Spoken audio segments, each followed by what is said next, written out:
جعلنا من المتمسكين بولاية علي بن أبي طالب وأولاده المعصومين.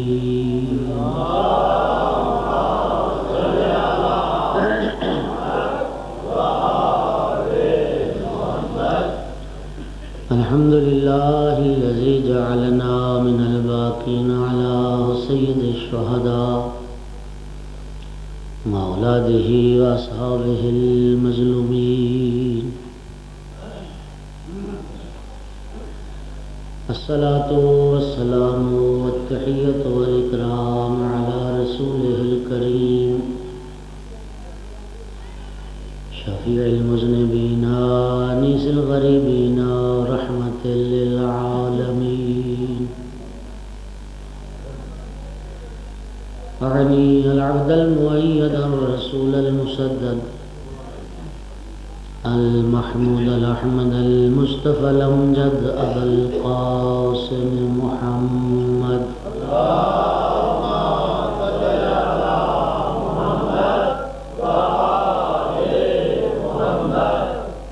ثم الصلاة والسلام والتحية والإكرام على آله الطيبين الطاهرين المعصومين المنتجبين المنتخبين المظلومين. واللعنة الدائمة على أعدائهم ملعونين من يوم عداوتهم إلى قيام يوم الدين وبعد يوم الدين. أما بعد فقال سبحانه وتعالى في كتابه المجيد: أعوذ بالله من الشيطان الرجيم بسم الله الرحمن الرحيم. يرفع الله الذين آمنوا منكم والذين أوتوا العلم درجات.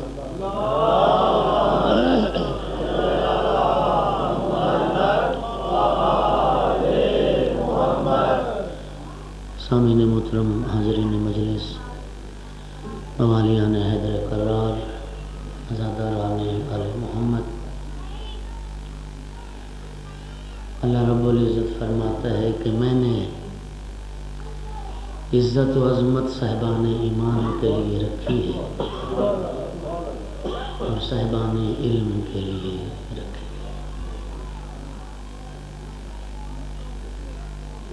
علم جیسا کوئی شرف نہیں، علم جیسی کوئی عظمت نہیں۔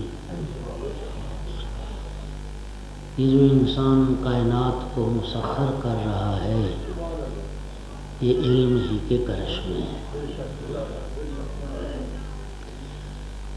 انسان چاند پہ کب کا قدم رکھ چکا اور انسان فضاؤں کو مسخر کر چکا اور اب مریخ پہ دنیا بسانے کی فکر میں ہے اور مریخ پہ حیات اور زندگی کے آثار تلاش کیے جا رہے ہیں۔ انسان شمسی توانائی اور سورج کی روشنی کو مقید کر کے اور کیا کیا ایجادات اس نے کی ہیں اور سورج کی توانائی سے کیا کیا مشینیں بنا دیں، ستاروں پہ کمندیں ڈال رہا ہے۔ اور یہ علم کا کمال ہے کہ کائنات سمٹ کے انسان کی مٹھی میں آ گئی ہے۔ یہ سارے علم کے کرشمے ہیں اور یہ سارے علم کے اعجاز،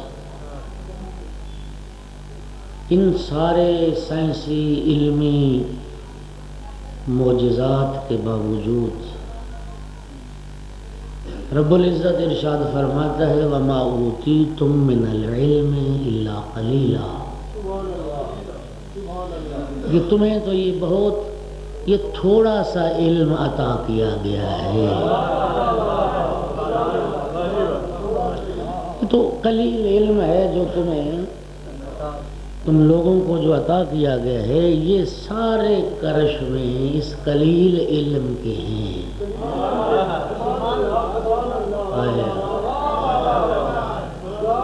یہ سارے کرشمے اس قلیل علم کے۔ معصوم نے ارشاد فرمایا تھا کہ اس پوری کائنات میں بدو کائنات سے لے کے اور ظہور امام تک یہ ساری کائنات میں 2 حرفوں کا علم ہے۔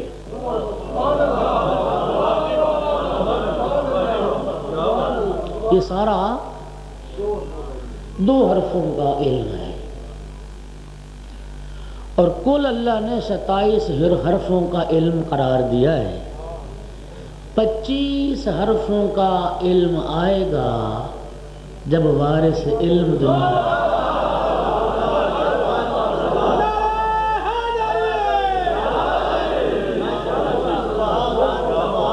25 حرفوں کا علم اس وقت آئے گا جب فرزند رسول یوسف زہرا منتقم اعداء آل محمد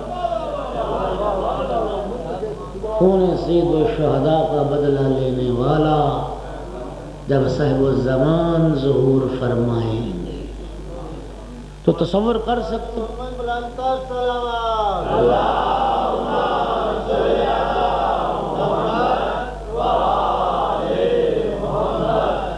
تو تصور کر سکتے ہو کہ وہ کیا علم کا دور ہوگا؟ نہیں، تصور بھی ہم تصور نہیں کر سکتے کہ اگر یہ ساری ترقیاں اور سارے علمی معجزے ان 2 حرفوں کا علم ہے تو جہاں 25 حرفوں کا علم اور آ جائے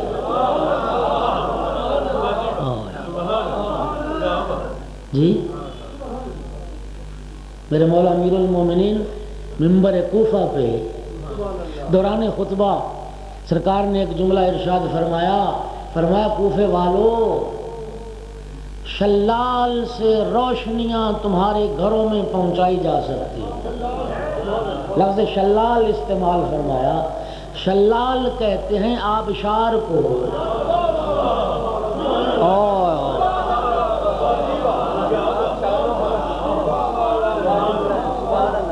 فرمایا آبشار سے تم اپنے گھروں کو منور کر سکتے ہو۔ اس وقت تو دنیا کی سمجھ میں نہ آیا یہ آبشاروں سے گھر کیسے منور ہوں گے۔ آج پتہ چلا ہے آپ کو یہ منگلا و تربیلا سے گھر کیسے منور ہے۔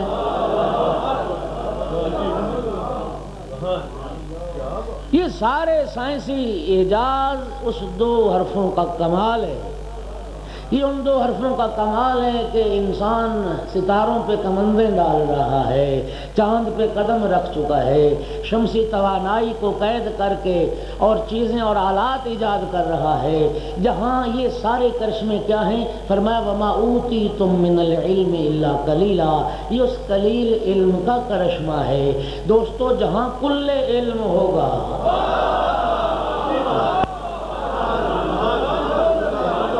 جہاں کل علم ہوگا وہاں پہ ستاروں پہ کمندیں نہیں ڈالی جائیں گی، ستارے کو دروازے پہ بلایا جائے گا۔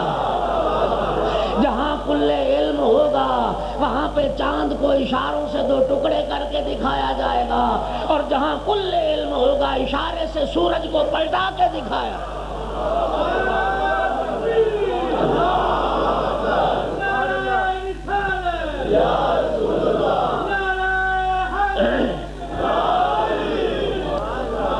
صلوات پڑھیے محمد و آل محمد۔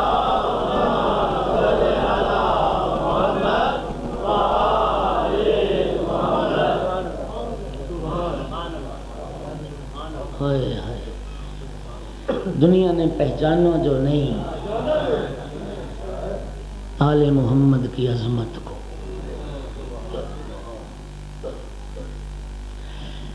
علم دوستو کمال ہے۔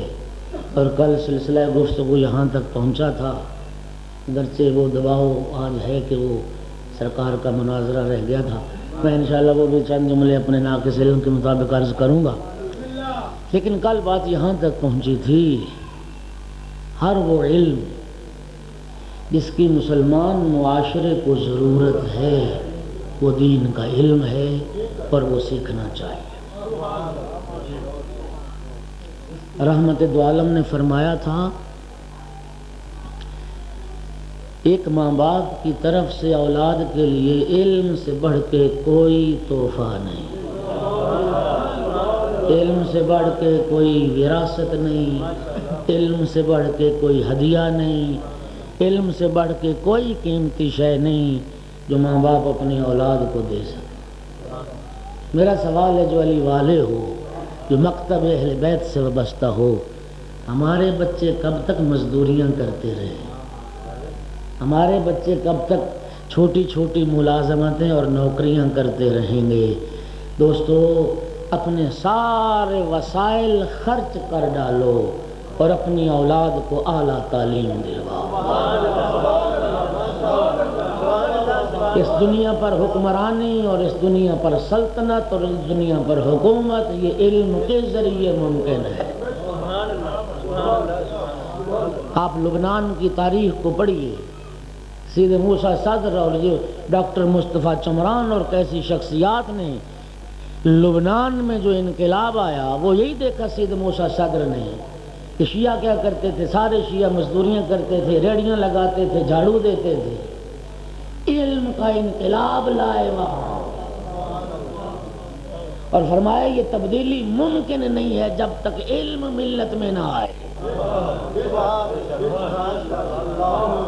جی، اور پھر اس علم کا کرشمہ دیکھا آج، سپر طاقت نام نہاد سپر طاقت کو ذلت و رسوائی کے خاک میں ملا دیا۔ کس ملت نے؟ لبنان کی ملت نے۔ ہاں دوستو، علم کی دنیا میں آؤ، ملکی غیر ملکی اعلیٰ تعلیمی اداروں میں ان بچوں کو ہونا چاہیے جو مکتب اہل بیت سے وابستہ ہو، جو مکتب اہل بیت سے وابستہ ہیں۔ الحکمت ضالۃ المومن، یہ ہمارا حق ہے،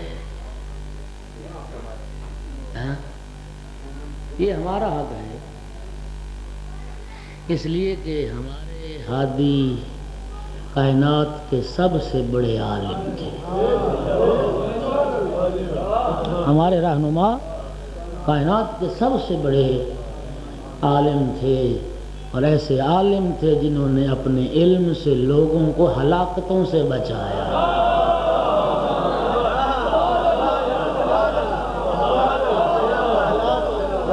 صلوات پڑھیے محمد و آل محمد جزاک۔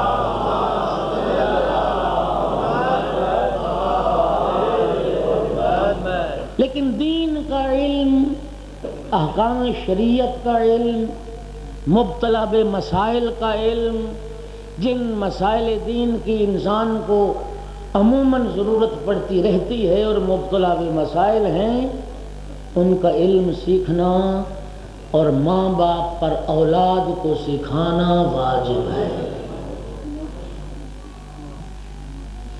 یار کتنے دکھ کی بات ہے، عزادار ہے سید الشہداء خدا کا، ماتمدار ہے مظلوم کربلا کا،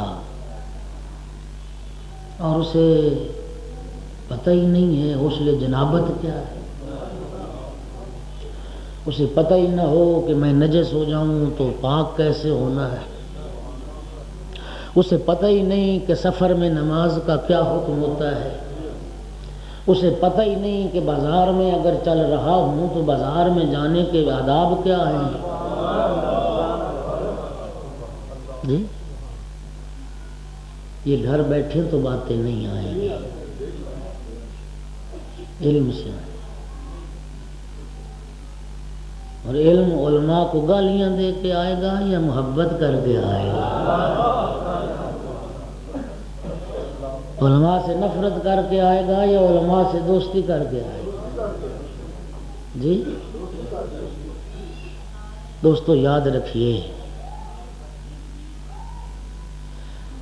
کوئی کتا چاند کی طرف منہ کر کے بھونکنا شروع کر دے تو چاند کی روشنی میں تو کمی نہیں آئے۔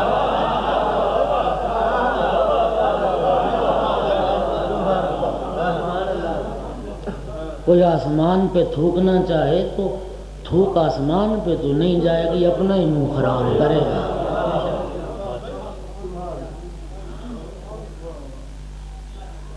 دکھ ہے،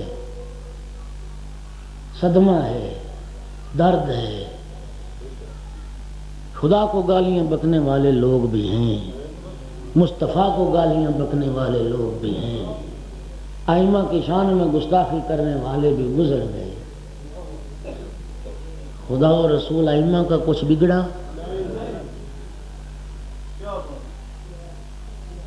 فقہا کا تو کچھ نہیں بگڑے گا، اپنا دین آخرت برباد کر بیٹھو گے۔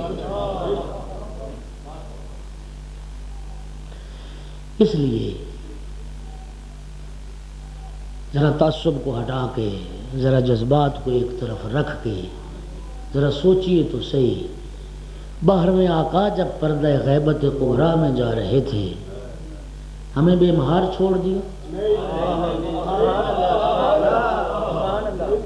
ہمیں بے لگام چھوڑ دیا، ہماری ہدایت، ہماری راہبری، ہماری رہنمائی کو کوئی انتظام کیا یا نہ کیا؟ عقل کیا کہتا ہے؟ تو سفر پہ جائے، بڑے بیٹے کو، گھر کے کسی فرد کو معین کر کے جاتا ہے، یہ خیال رکھنا، وہ خیال رکھنا، یہ کام ہے، وہ کام ہے، میں 2 دنوں کے لیے جا رہا ہوں۔ تو 2 دنوں کے لیے جائے، تجھے ذمہ داری کا احساس ہے کہ میرا گھر ہے جو وارث شریعت تھا۔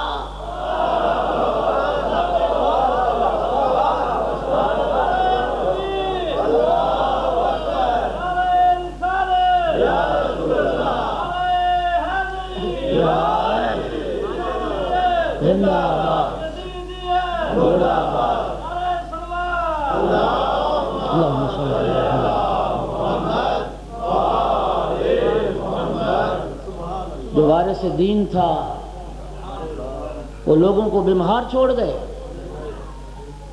یا کسی کے ہاتھ میں ہمارا ہاتھ پکڑا کے گئے اور تمہیں نہیں پتا تو آؤ میں بتاتا ہوں۔ دوستو اس بات کی طرف ذرا توجہ کرنا، یوں تو سرکار دو عالم سے ہی ائمہ اثنا عشر کی سرکار نے خبریں بھی دی تھی، میرے جب 12 جانشین ہوں گے، ان کی صفات بھی، ان کے القاب بھی، ان کی کنیت بھی، ان کے نام بھی، ایک بار نہیں کئی بار۔ پھر صاحب الامر کا جب ذکر آتا، صاحب الامر کی غیبت کا تذکرہ بھی پاک پیغمبر فرما کے گئے، لیکن ہر ائمہ نے غیبت کا ذکر کیا، لیکن امام صادق علیہ السلام سے لے کے امام حسن عسکری علیہ السلام تک ائمہ نے خصوصیت کے ساتھ اس بات کو سمجھایا اور اس بات پہ آمادہ کیا لوگوں کو، اور یہ بات لوگوں کے ذہن نشین کرنا شروع کی کہ ہمارے قائم کی غیبت کا جب دور آئے تو اس میں تمہاری ذمہ داری کیا ہے، اور اس غیبت کے زمانے میں اپنے ایمان کو محفوظ کیسے رکھنا ہے۔ پڑھیے تو صحیح ذرا، خصوصیت کے ساتھ ائمہ نے غیبت صاحب الزمان کے لیے مومنین کو تیار کیا ہے، اپنے شیعوں کو تیار کیا ہے کہ اس غیبت کے زمانے میں زندگی کیسے گزارنی۔ امام حسن عسکری علیہ السلام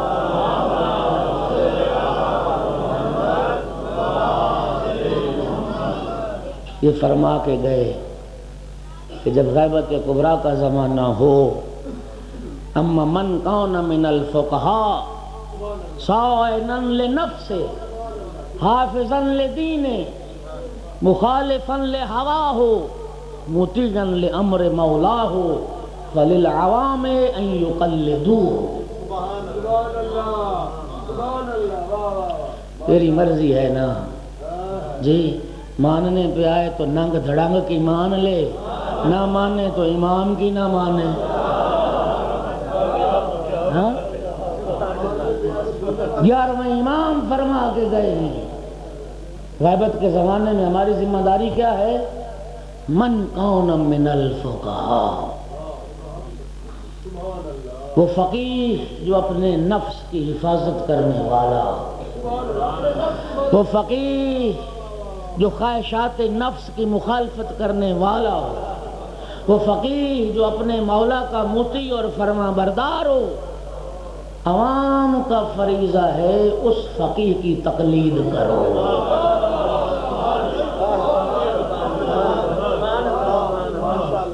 یہ عوام کا فریضہ ہے اس فقیہ کی. یار مجھے تو سمجھ نہیں آتی، کتنی عقلی سی بات ہے اور لوگوں کی سمجھ میں نہیں آ رہی. جی ہم امام کی تقلید کرتے ہیں، غیر معصوم کی تقلید نہیں ہوتی. وہ بیچارے لوگوں، غیر معصوم کی بیعت نہیں ہوتی.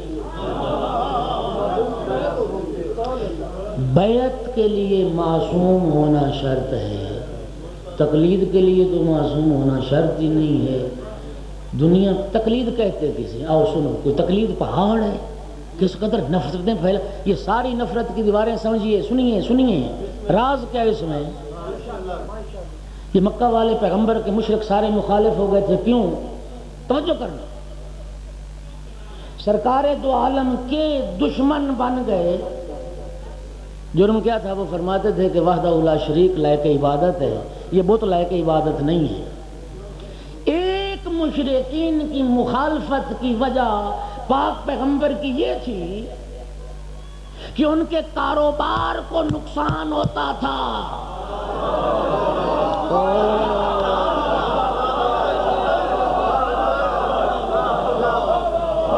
جی وہ جو بت تراش تھے وہ کہاں جاتے؟ وہ جو بت فروش تھے وہ کہاں جاتے؟ وہ بت بیچنا، بت بنانا تو کاروبار تھا. اگر بت پرستی ہی ختم ہو گئی،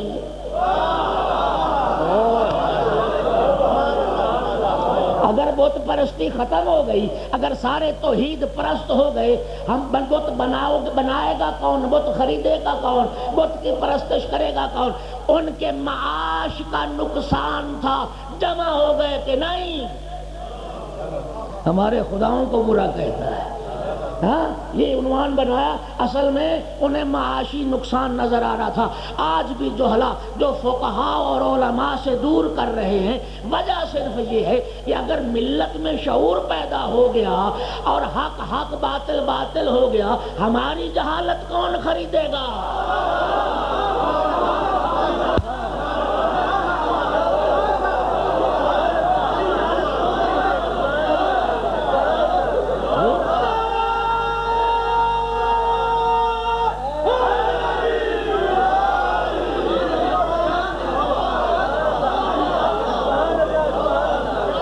لوگوں میں شعور آ گیا، لوگوں کو پتہ چل گیا کہ علم کیا ہے، حقیقت کیا ہے، دین کیا ہے. ہماری جہالت کہاں بھی کہہ دی؟ ہماری جہالت کا خریدار کون ہوگا؟ انہیں وہ اپنا معاش خطرے میں نظر آتا ہے.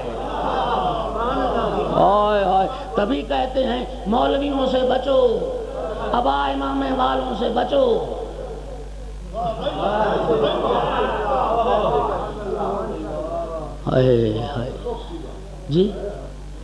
جی کہیں گے جی تقلید ہم امام زمانہ کی تقلید کرتے ہیں ڈائریکٹ.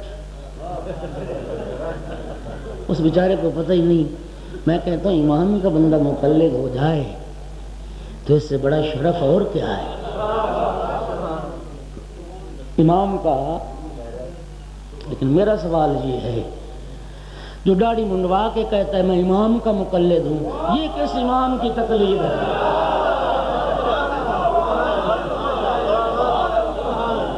ایک بے نماز کہتا ہے میں امام کا مقلد ہوں، یہ کس امام کی تقلید ہے؟ ایک شرابی کہتا ہے میں امام کا مقلد ہوں، یہ کس امام کی تقلید ہے؟ ایک تارک شریعت کہتا ہے میں امام کا مقلد ہوں، کس امام نے داڑھی منڈوائی، کس امام نے نماز ترک کی، کس امام نے قرآن کو چھوڑا؟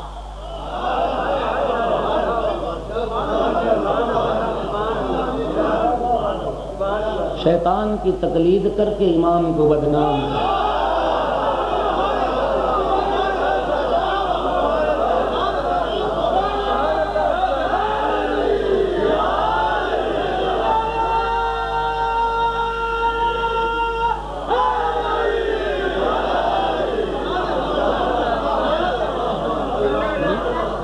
یہ کس کی تقلید؟ تقلید پہاڑ ہے۔ امام نے فرمایا ہے تو ہم آپ کو بتاتے ہیں، امام نے نہ فرمایا ہوتا تو ہم کیوں بتاتے؟ صاحب الزمان پردہ غیبت میں گئے، ہماری ذمہ داری معین فرما گئے۔ ام الحوادث الواقعہ، وہ سرکار عسکری علیہ السلام کا فرمان سنایا، اب صاحب الزمان کا فرمان سنیے۔ ام الحوادث الواقعہ فرجعوا فیہا الی روات احادیثنا۔ اب جو نئے حالات اور واقعات تمہیں پیش آئیں، ہماری احادیث بیان کرنے والوں کی طرف رجوع کرنا۔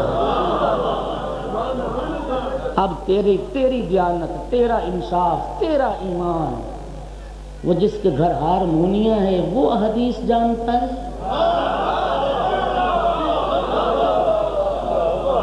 وہ حدیث جانتا ہے؟ یا جو باب مدینہ علم کی بارگاہ میں بیٹھا، جس کی زندگی علوم اہل بیت پڑھنے پڑھانے میں صرف ہو گئی، وہ دین جانتا ہے یا یہ گویا دین جانتا ہے؟ حق کڑوا ہوتا ہے، تلخی نہ ہو تو پھر حق کیسا؟ جی وہ دوستو نہ کوئی شرینی دینی پڑتی ہے، نہ کوئی ٹیکس دینا پڑتا ہے، اتنا بھی نہیں دینا پڑتا جتنا جھولا کو دیتے ہو۔ پیسہ خرچ نہیں ہوتا۔ تقلید ہے کیا؟ فقیہ کے فتوے پر عمل کرنا ہے۔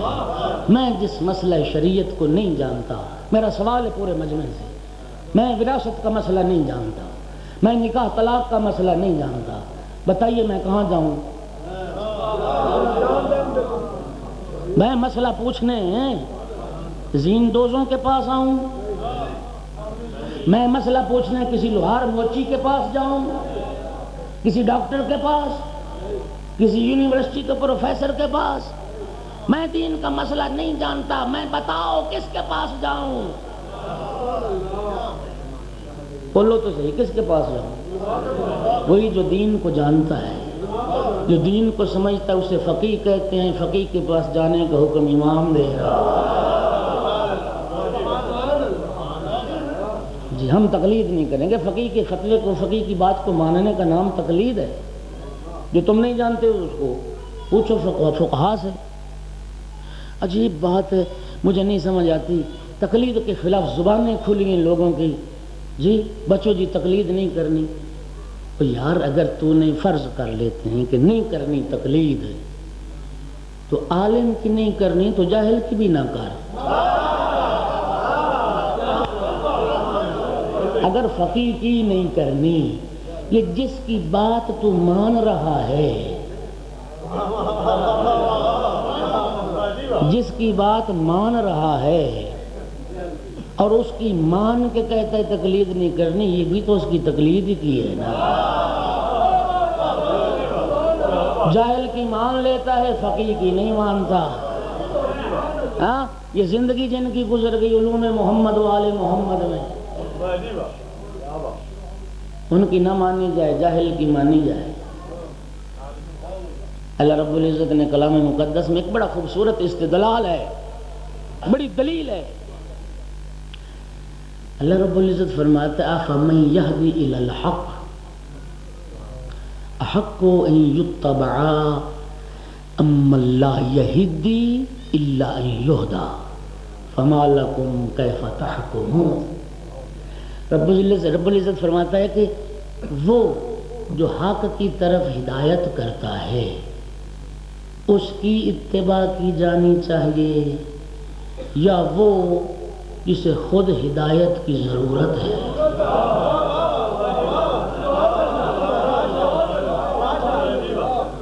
وہ جو حق کی ہدایت کرنے والا ہے اس کی اتباع کی جانی چاہیے یا خود جو محتاج ہدایت ہے اس کی اتباع کی جانی چاہیے؟ ما لکم کیف تحکمون، کیا ہو گیا تمہیں، تم کیسے کیسے فیصلے کرتے ہو؟ سننا سننا سننا جملہ سننا۔ جب پہلے صاحب منبر رسول پہ آئے تھے انہوں نے ایک جملہ فرمایا تھا، اگر میں راہ راست پہ چلوں تو میرا ساتھ دینا، اور اگر میں بھٹک جاؤں تو مجھے سیدھا کر دینا۔ اور جس کی اپنی گمراہی کا خطرہ ہے وہ لوگوں کو کیا ہدایت کرے گا؟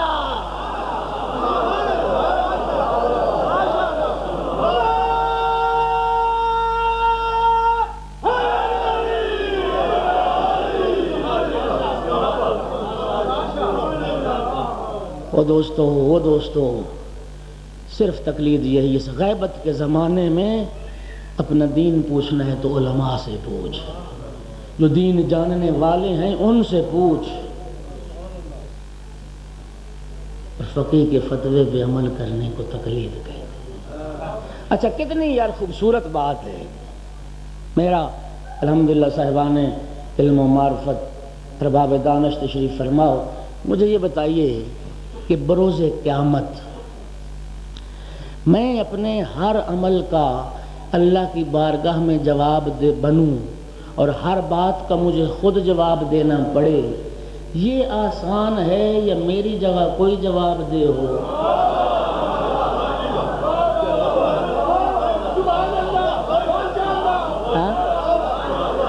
ہر بات کا میں جواب دے بنوں وہ آسان ہے یا میری جگہ کوئی پیشی بھگتے، میری جگہ کوئی جواب دے ہو؟ تقلید کا سب سے بڑا فائدہ یہ ہے، اگر امام کے حکم پر چل کے تو نے فقیہ کے فتوے پہ عمل کیا، اب قیامت کے دن خدا جانے، امام جانے، فقیہ جانے، تو بری و ذمہ۔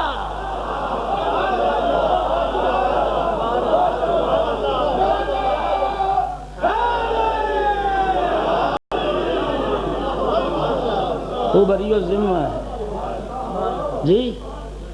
حضرت ثانی گزر رہے تھے، جناب حذیفہ یمانی سامنے آئے اور پوچھا کیف اصبحت، اے حذیفہ کس حال میں تو نے صبح کی؟ بات بڑی خوبصورت ہے اور یقین کرنا زندگی میں پہلی بار آپ کو سنا رہا ہوں، اس کے بعد سناؤں گا، لوگوں کو سناؤں گا، لیکن پہل تم سے ہو رہی ہے۔ کیف اصبحت، کس حال میں صبح کی؟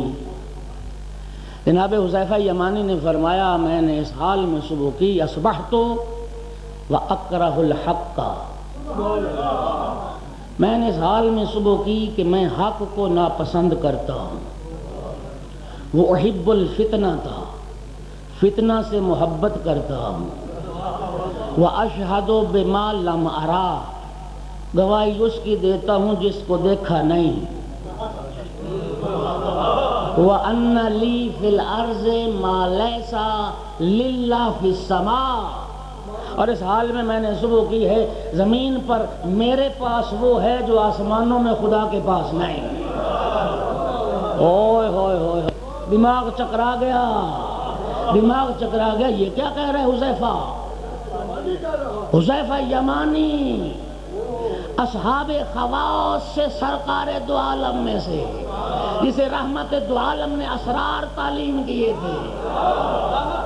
حذیفہ یمانی کیسی غلط باتیں کر رہا ہے، کہتا ہے میں حق کو ناپسند کرتا ہوں، فتنے کو دوست رکھتا ہوں، اندیکھی شے کی گواہی دیتا ہوں، اور خدا کے پاس وہ نہیں جو میرے پاس ہے۔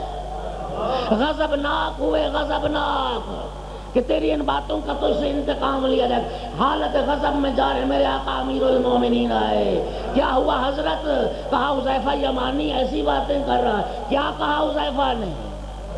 کہتا ہے میں حق کو ناپسند کرتا ہوں۔ میرے آقا امیر المومنین نے فرمایا حذیفہ سچ کہتا ہے، موت حق ہے اور وہ موت کو پسند نہیں کرتا۔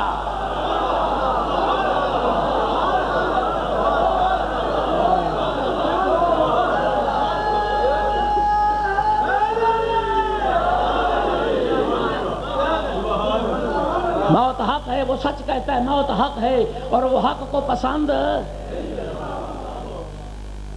یا علی وہ کہتا ہے کہ انی احب الفتنہ، میں فتنے سے محبت کرتا ہوں۔ فرمایا یہ بھی حق کہتا ہے۔ رب العزت قرآن میں فرماتا ہے اموالکم و اولادکم فتنہ، یہ مال بھی فتنہ ہے، یہ اولاد بھی فتنہ ہے۔ وہ مال سے بھی محبت کرتا ہے، اولاد سے بھی محبت کرتا ہے۔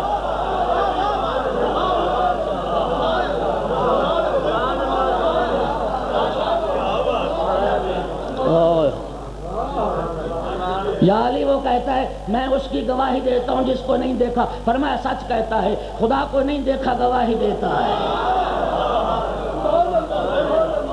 قبر کو نہیں دیکھا گواہی دیتا ہے، موت نہیں آئی گواہی دیتا ہے، حشر نہیں دیکھا گواہی دیتا ہے، قیامت نہیں دیکھی گواہی دیتا ہے، جنت نہیں دیکھی گواہی دیتا ہے۔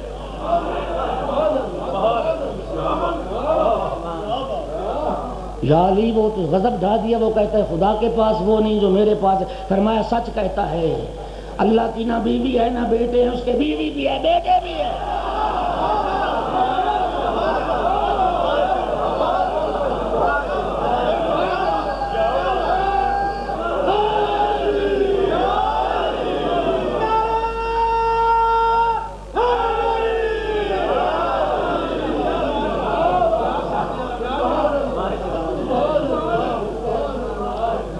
اس کی بیوی بھی ہے، اس کے بیٹے بھی ہیں، تو کہنا پڑا لولا علی لہلک عمر، علی تو نہ ہوتا میں تو ہلاک ہو جاتا۔ صلوات پڑھیے محمد و آل محمد۔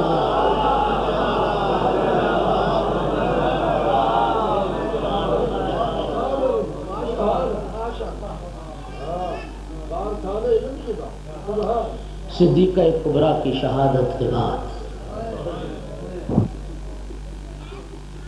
میرے آقا امیر المومنین نے فرمایا عقیل بھائی مجھے کسی بہادر گھرانے سے رشتہ چاہیے،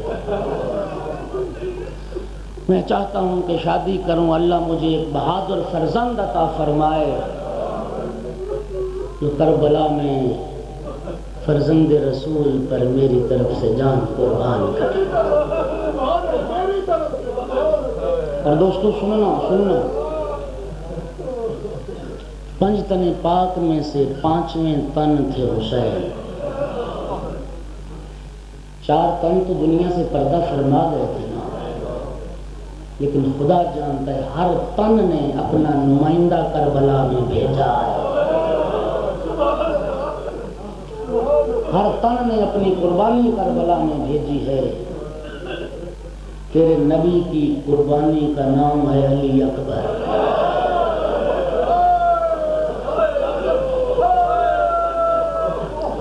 تیرے آقا امیر المومنین کی قربانی کا نام ہے عباس علمدار۔ امام مجتبیٰ کی قربانی کا نام ہے قاسم بن حسن، اور زہرا کی قربانی کا نام ہے ثانی زہرا۔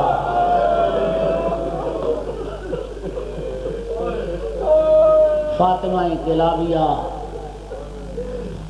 جو بعد میں ام البنین کے لقب سے،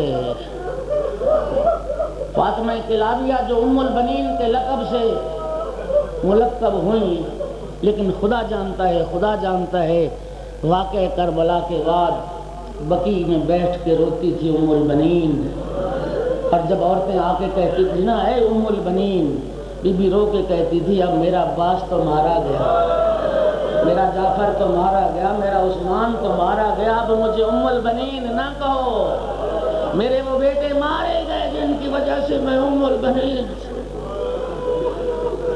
اجرکم علی اللہ، اجرکم علی اللہ۔ شادی ہوئی ہے اور تاریخ نے جملہ لکھا ہے جناب ام البنین پہنچی ہیں میرے آقا کے گھر دہلیز پر قدم نہیں رکھا، میری آقا زادی نے بوسہ دیا ہے دہلیز کو، اور شہزادے آئے بازو سے پکڑا، اماں آئے نا گھر میں قدم رکھے، عرض کی بیٹا میں ماں بن کے تو نہیں آئی، میں تو تمہاری کنیز بن کے، میں تو تمہاری خدمت کے لیے آئی۔ عرضادارو یہ وہ وفا تھی جو سرکار وفا کو ماں کی طرف سے ورثے میں۔ عباس تیری وفا کو سلام۔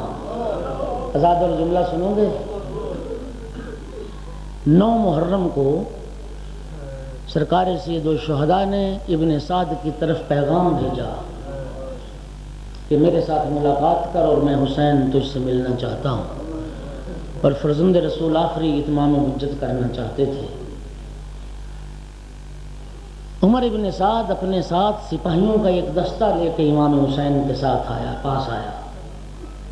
میرے مولا نے فرمایا ابن سعد سپاہیوں کو ہٹا دے اور تیری میری تنہائی میں ملاقات ہوگی، ہم الگ ملاقات کرنا چاہتے ہیں۔ ابن سعد نے سپاہی تو سارے ہٹا دیے، لیکن اپنے بیٹے کو بھی ساتھ رکھا، اپنے غلام کو بھی ساتھ رکھا۔ ادھر فرزند رسول جب چلے نا، علی اکبر کو ساتھ لیا۔ میرے آقا عباس عرض کرتے ہیں فرزند رسول میں بھی آپ کے ساتھ چلوں گا۔ فرزند رسول نے فرمایا نہیں، بات برابری کی نہیں ہے۔ آقا کیسے؟ اس کے ساتھ بھی تو غلام آیا ہے۔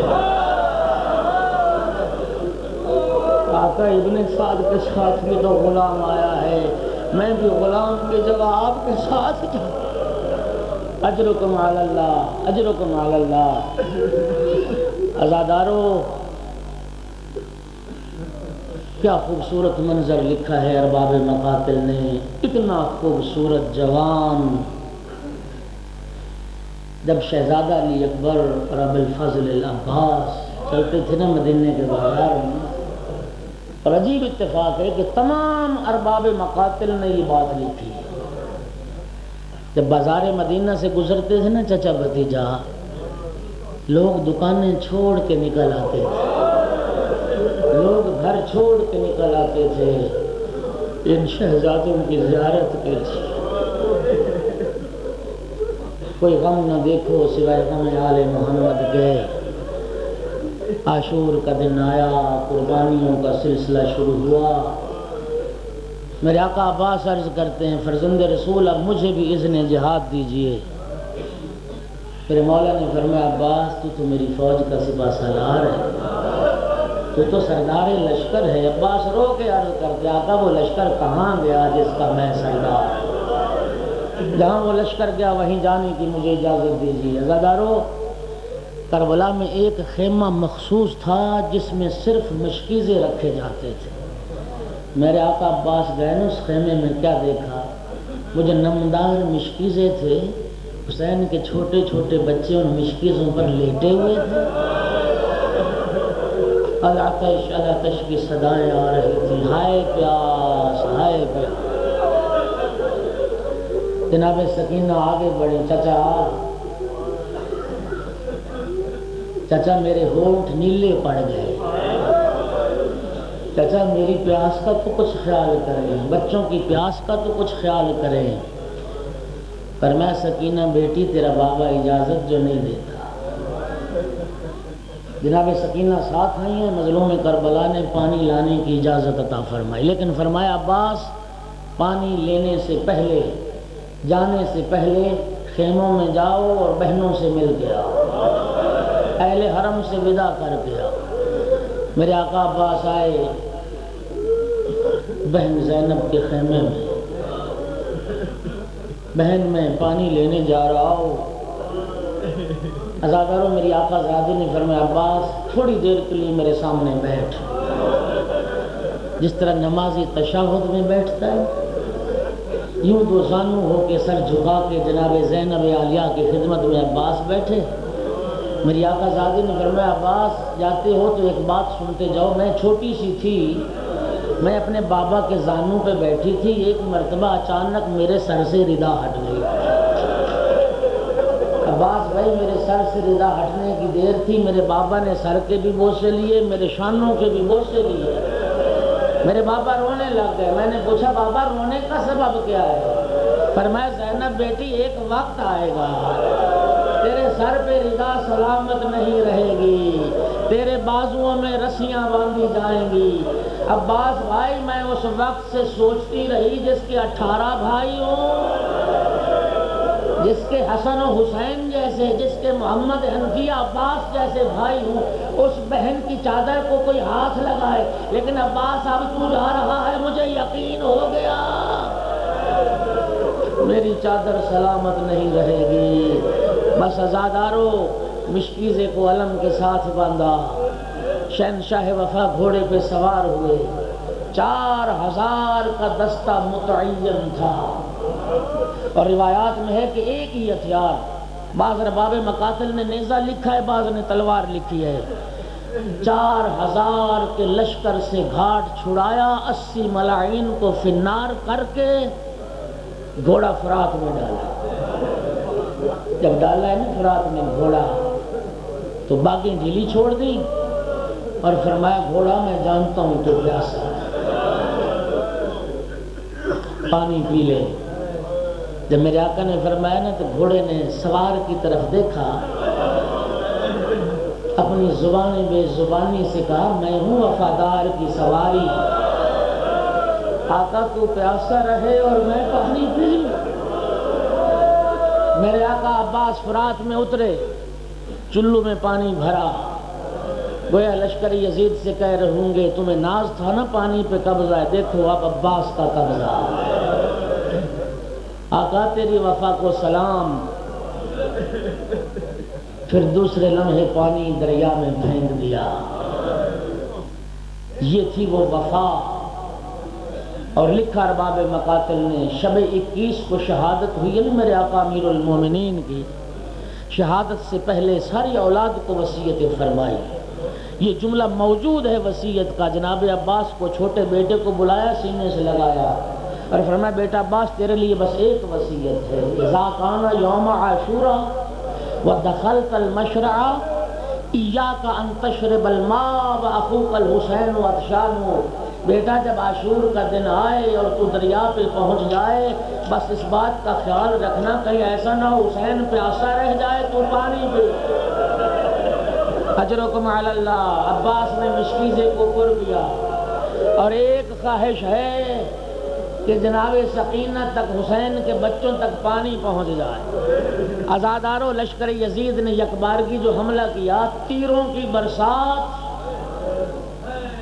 معاف کرنا مجھے، معاف کرنا، تیروں کی برسات، زرہ کو کاٹ کے تیر بدن امام جناب عباس میں پیوست ہو گئے۔ تصور کر سکتے ہو جہاں تیروں کی برسات ہو رہی ہو، جناب عباس کی ایک ہی حسرت ہے کہ میرا اللہ، آسمان کی طرف نگاہ کی، میرا اللہ، اللہم انا اطفال الحسین عطشان، میرا اللہ تو جانتا ہے حسین کے بچے پیاسے، میرا اللہ عباس کی یہ دعا قبول کر لے، میں حسین کے بچوں تک پانی لے جا سکتا۔ اجرکم علی اللہ۔ عزادارو ایک شقی نے جو چھوٹ کے وار کیا نا، دایاں بازو قلم ہوا، مشکیزہ بائیں بازو پہ لیا، اور جناب عباس نے رئیس پڑھنا شروع کیا، واللہ ان قطعتم یمینی انی احامی ابدا عن دینی وعن امام صادق الیقینی۔ لوگوں تم نے میرا دایاں بازو تو قلم کر دیا، لیکن میں اپنے صادق الیقین امام کی نصرت کرتا رہوں گا، میں اپنے صادق الیقین امام کا دفاع کرتا رہوں گا۔ عباس بڑھتے جا رہے ہیں۔ عزادارو ایک شقی نے جو وار کیا اور بایاں بازو قلم ہوا، تسمہ مشکیزے کا منہ میں لیا۔ عزادارو ابھی تک خواہش ہے کہ حسین کے بچوں تک پانی پہنچے، لیکن ایک مرتبہ جو ایک تیر مشکیزے میں پیوست ہوا، پانی کا بہنا تھا، عباس کی آس ٹوٹ گئی۔ اب دعا کی پروردگار میں تیری مشیت اور فیصلے پہ راضی ہوں، اگر تیری مشیت یہی ہے کہ حسین کے بچے پیاسے رہ جائیں، پروردگار میں تیری قضا پہ راضی ہوں، اگر پروردگارہ میری یہ دعا قبول نہ ہوئی، اب میری دوسری دعا قبول فرما لے، اگر حسین کے بچوں تک پانی نہ پہنچ سکا، میں بھی زندہ خیموں میں نہ پہنچنے عزادارو تیر برس رہے تھے. اب یہ جملہ درد بھرا مقتل کا سننا. ایک تیر دندناتا ہوا آیا, میرے آقا کی دائیں آنکھ میں پیوست ہو گیا. عزادارو ہاتھ تو تھے نہیں, آنکھ سے تیر کیسے نکالتے؟ ارباب مقاتل نے لکھا میرے آقا نے سر کو جھٹکا دیا ہے, سر کو جھٹکا دیا کہ آنکھ سے تیر نکل جائے, لیکن جھٹکا دینے سے تیر تو نہیں نکلا, سر سے امامہ اتر کے گر گیا. اب میرے آقا نے کوشش کی, اپنے سر کو جھکایا, اپنے زانوؤں کو بلند کیا کہ اپنے زانوؤں کی مدد سے آنکھ سے تیر نکل جائے. عزادارو سر کا جھکنا تھا, ایک شکی نے آہنی گرز مارا, عباس کا سر شگافتہ ہوا اور گھوڑے سے زمین پہ آئے. عزادارو اس وقت آواز دیا ادرے کا خاک, بھیا اپنے بھائی کی مدد کو پہنچیے. عزادارو تصور کر سکتے ہو, اور جس کے بازو قلم ہو چکے ہو, اور جس کا سر شگافتہ ہو چکا ہو, اور بدن میں تیر پیوست ہوں, جب گھوڑے سے گرے ہوں گے کیا کیفیت ہوئی ہوگی. عزادارو تلواریں چلی ہیں, عباس کے بدن اطر پہ بے شمار زخم, گوشت ٹکڑے ٹکڑے ہوا. میرے مولا یوں آئے, یہ جملہ تاریخ نے لکھا, میرے مولا یوں آئے جیسے شکاری باز شکار پہ آتا ہے, اور فرما رہے تھے عباس آواز دو, عباس کہاں ہو. میرے مولا 80 ملائن کو فنار کر کے عباس تک پہنچے. عزادارو سن لو گے ایک جملہ, جب جا رہے تھے نا گھوڑے پہ سوار ہو کے عباس کی طرف, ایک مرتبہ ذوالجناح رکا, ایک مرتبہ ذوالجناح رکا, فرمایا ذوالجناح مجھے جلدی سے میرے عباس تک پہنچا دے. ذوالجناح نے سر سے اپنے قدموں کی جانب اشارہ کیا. میرے آقا مظلوم نے جو جھک کے دیکھا, عباس کا کٹا بازو نظر آیا. غریب کربلا نے بھائی عباس کا بازو اٹھایا, اس کو بوسے دیے, عباس کے سرہانے پہنچے. اجرکم علی اللہ. عباس کا سر اٹھا کے زانوں پہ رکھا. میرے آقا عباس نے زانوں سے سر ہٹایا. عباس کیا بات ہے, میرے زانوں پہ سر نہیں رکھتے آقا, میری وفا پہ حرف آتا. آقا وقت آخر میرا سر آپ کے زانوں پہ. آقا جب آپ سینے ذوالجناح سے زمین پہ آئیں گے, کون ہوگا آپ کے سر کو اٹھانے والا؟ عزادارو جناب عباس نے عرض کی آقا میری 2 خواہش ہیں. اجرکم علی اللہ, اجرکم علی اللہ. رک کے سنیے, میری 2 وصیتیں ہیں, میری 2 خواہشیں.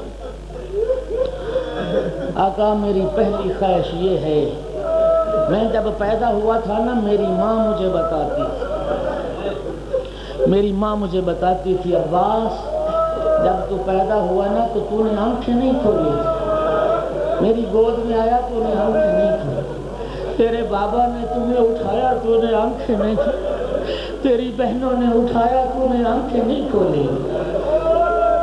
امیر المومنین نے فرمایا میں جانتا ہوں کن ہاتھوں پہ عباس آنکھیں کھولے گا. آقا پھر جب آپ نے مجھے اٹھایا میں نے آنکھیں کھولی تھی, اور دنیا میں آ کے پہلی زیارت آپ کے چہرے کی تھی. آقا ایک آنکھ میں تیر لگ چکا ہے, دوسری آنکھ خون سے بھر چکی ہے. آقا میری آنکھ کا خون صاف کر دیجئے تاکہ میں آخری زیارت آپ کے چہرے کی کر کے دنیا سے چلا جاؤں. اجرکم علی اللہ. مظلوم نے خون صاف کیا. عباس تیری دوسری خواہش کیا ہے؟ عزادارو سنو گے. عباس عرض کرتے آقا میری دوسری خواہش ہے میری لاش خیموں میں نہ لے جائے. عباس میں تو ہر شہید کا لاشا اٹھا کے لایا. عرض کی آقا انی مستحین من ابنت کا سکینہ, بھیا مجھے آپ کی بیٹی سکینہ سے شرم آتی ہے, اور میں تو سکینہ سے پانی کا وعدہ کر کے آیا تھا. الان ان کا سارا ظاہری. عباس کی روح نے پرواز کیا, حسین کا مرثیہ شروع ہوا. عباس میری کمر ٹوٹ گئی. وقلت ہیلتی, میرا چارہ کم خراب ہو گیا۔ وہ شمت بھی عدوی عباس دیکھ اب دشمن تانے دے رہا ہے، دشمن کہتا ہے کہاں گیا تیرا عباس، اور جس پہ حسین تجھے ناز تھا۔ اجرکم علی اللہ۔ بس آخری جملہ عزادارو، خالی بشکیزہ علم اٹھایا، مظلوم خیموں کی جانب چلے۔ جناب سکینہ چھوٹے چھوٹے بچوں کو جمع کر کے تسلیاں دے رہی تھی، دیکھو میرا چچا پانی لینے گیا ہے، اب تمہاری پیاس ختم ہو جائے گی۔ علم آنا نظر شروع ہوا، علم نظر آنا شروع ہوا، کہا دیکھو وہ میرے چچا آ رہے، علم آ رہا ہے، اب تم پیاسے نہ رہو گے۔ عزادارو علم آیا، علمدار نہ آیا۔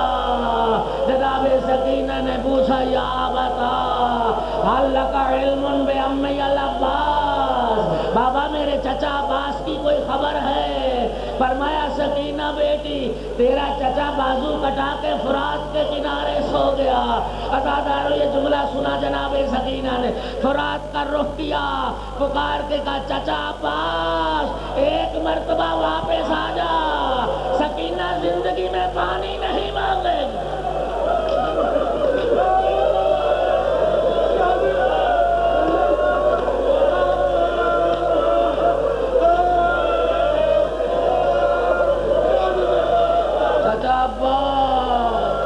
چچا عباس ایک مرتبہ واپس آ جا، اور سکینہ زندگی میں پانی نہیں مانگے گی، سکینہ زندگی میں پانی نہیں مانگے